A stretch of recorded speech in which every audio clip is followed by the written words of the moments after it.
Okay, my name is Eric Camacho, also known around these parts as DJ Wizdumb. I've been DJing in downtown Vegas for the past about 11 years, and originally from Texas. Started DJing out there in about 99, and now I pretty much have residencies in downtown and also run this little nifty podcast room out of Ferguson's downtown. Nice. Yeah. When did you move to Vegas? I moved to Vegas in 2008, the end of 2008. Was it 2008? Yeah, 2008. And I came here during the summer after Coachella. Nice. And I've been here ever since. Who was performing with that Coachella? Oh my God. It was my first time going to Coachella, and I went by myself and I saw everybody.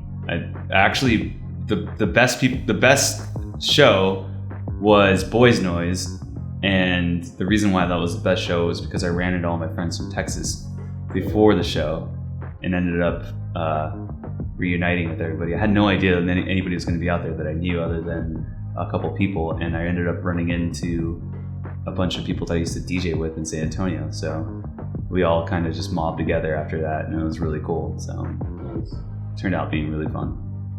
Cool. So how did you start DJing? Like this. What No, got you into DJing?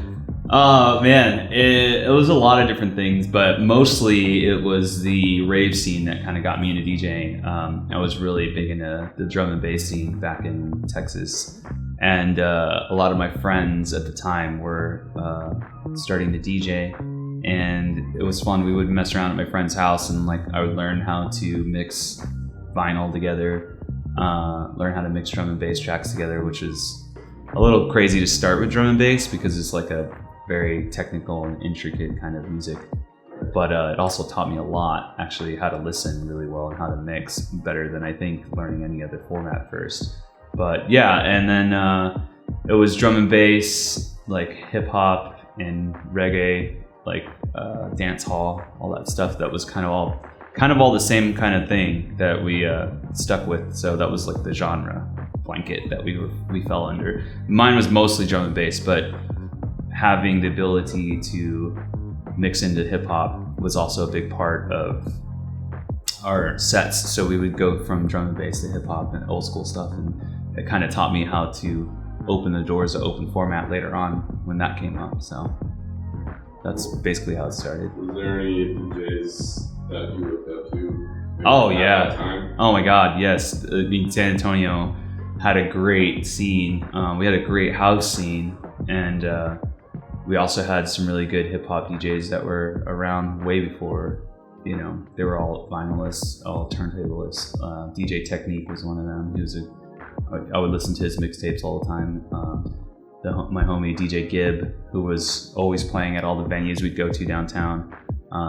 Great open format DJ. He would stick to mostly hip hop and R&B, and his sets were just always amazing. He just had very dancey sets. He'd always keep the crowd going all night. Like, it wasn't just background music. He would get people involved. So yeah, he was a big inspiration for a lot of the open format kind of style and hip hop DJing that I got into later, because I was very more genre based and kind of stuck in that pigeonhole. But it's funny, not till I moved out of San Antonio did I realize how much his sets affected me later, as far as with listening to the classics that he would drop and stuff like that, and just gave me What about it? he would just, it was like a kind of like a blueprint, for like the basics. What everyone else was doing. Not really what everyone else is, more of where our styles came from, right? So I feel like a lot of my style comes from the older cats that were doing it in San Antonio, and I didn't really know that much until I moved out, and I realized how much their sets carried into what I was doing, and I would kind of, I was doing hip hop and stuff in San Antonio. It was before I left a lot more. At Red Room, we had this little kind of sidebar at Revolution Room, and the little sidebar was a little tunnel. It's called a tunnel. It looked like a little bunker, and it was one of the rooms in this giant club. And that's when I really started getting into like Serato and learning how to mix multiple genres together, usually sticking to a core of hip hop and stuff like that. So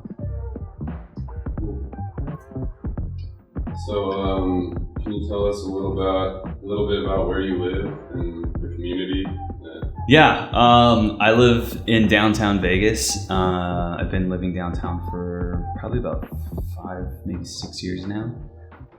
And I've ended up at this really cool spot that we started kind of together back in the day called Ferguson's downtown. And it's an old hotel that's been renovated into the front of it's commercial shops, retail spaces, and like art spaces and offices. And then the back of it is where we all kind of live, where the operators and everybody kind of live.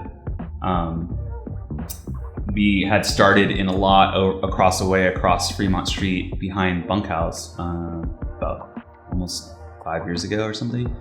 And it was kind of just an experiment, as like, you think it'd be cool to all hang out for a little while and live in a little camp style setting in these Airstreams and tiny homes for like a couple of weeks and give it a shot.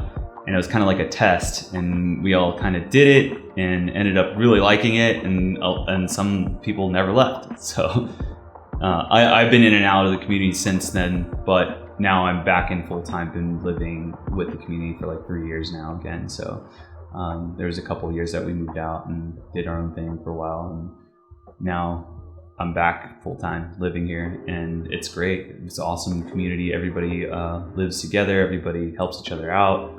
Everybody takes care of each other, and we all kind of work together to make this amazing place work downtown. So, yeah. Does living in the tiny house community, do you think that affects what you do? Or not affects what you do, but being in the community, living downtown, and also working downtown, does it benefit you?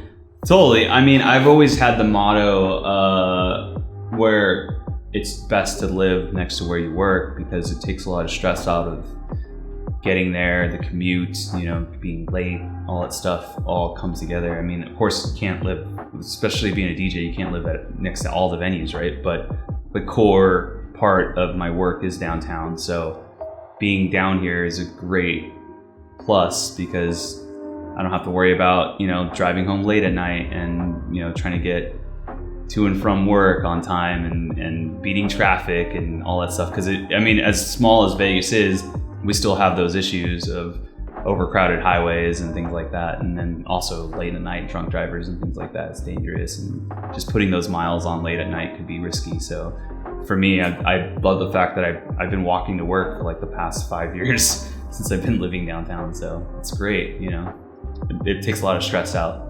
Yeah.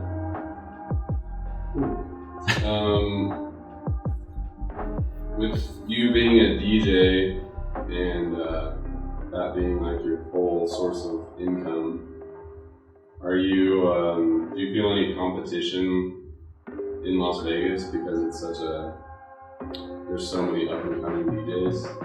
They're gonna take over. It's I think a lot of that comes from the fact that they have to eventually, right? So I think it's more of, when I first started DJing in Vegas, the scene was still very small, and the whole competition thing got really, that was like, people were like, no, you're not playing here, or, people that were like friends of mine. Even I had a friend tell me once that I couldn't open for him because I hadn't paid my dues, which in a sense made sense, because I was only here for a year, and I didn't really know that many people.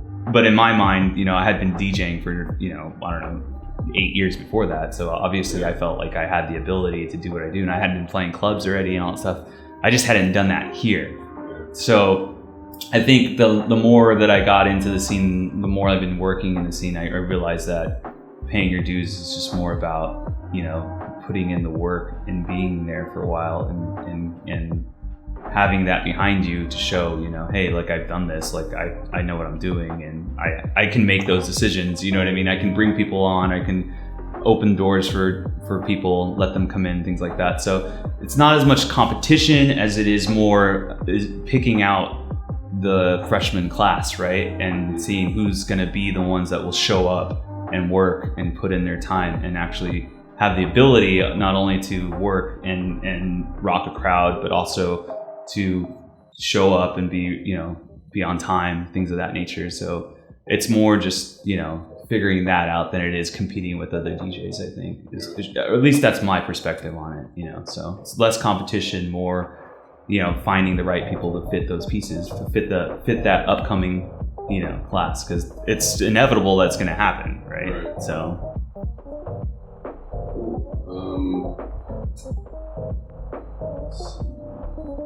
yeah, we're recording right now inside of this studio. Can you tell us about your project here and what you're doing? So Ferguson's gave me the opportunity to kind of piece together this media room along with other uses.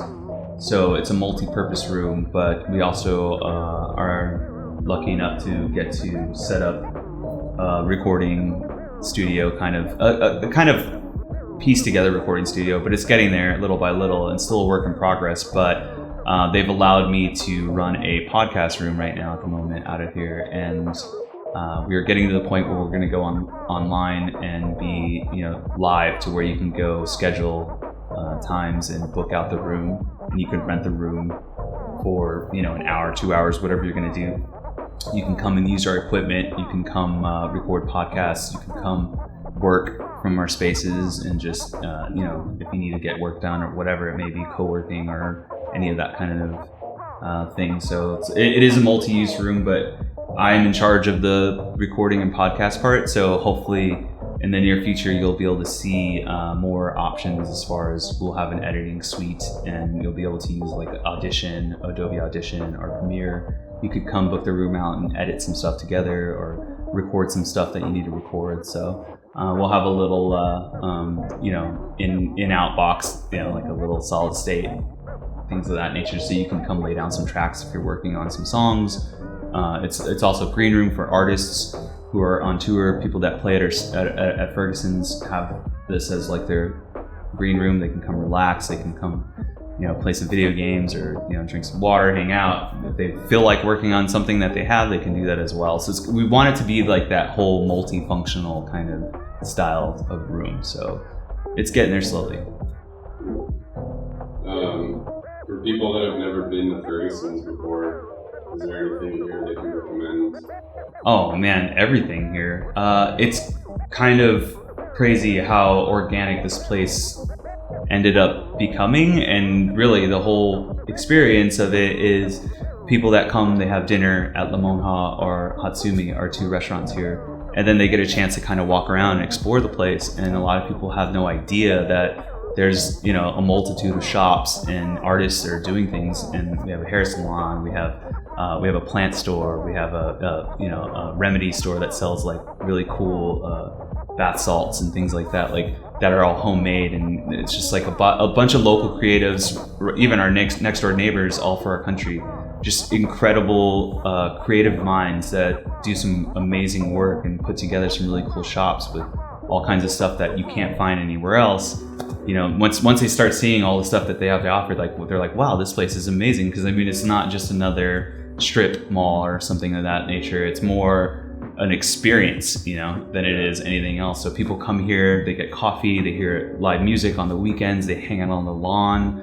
We have real grass. It's like a really cool little setup, and you can bring your family. It's dog friendly. Kids love this place. It's like set up to where you can feel like you're safe and you're in a closed environment where you're not just out, shopping on the streets of Fremont. It's more, more secure and a lot of things to offer. So I would say just everything in general as a whole to check out, because that's the only way to get the full experience. So Yeah, just kind of wrapping it up now. Is there like any upcoming shows or places that people should come see you? Me in general, no, not at the moment, because we're putting everything on hiatus because of the coronavirus, and the city's kind of going into lockdown. But when it all clears up again, yeah, you'll be able to catch me at my local residencies. We'll be going in full swing again, hopefully in a couple months or a month, if that. I haven't really thought about that yet, but if you're hiring and you're looking for somebody to work, hit me up. No, I'm just kidding. But yeah, you'll be able to keep up with me. You can find out any of the places I'm playing at, usually on my Instagram. It's at DJ Wizdumb, and that's WIZDUMB, Wizdumb. And you can find me on Mixcloud, SoundCloud, Facebook, and Instagram under that name. So check me out, and I'm usually posting updates on where I'm going to be and my next shows to come. You could also find it all on my website. I have a calendar at djwizdumb.com, so that's also available online. Cool. Yeah. Well, thank you, and then if you just want to give a last message to everybody. Yeah, some crazy times right now. You guys, stay at home, chill. Don't go out too much. If you have, only when you have to, and stay updated on everything. As far as that's the best way to stay informed and be safe. And call your mom.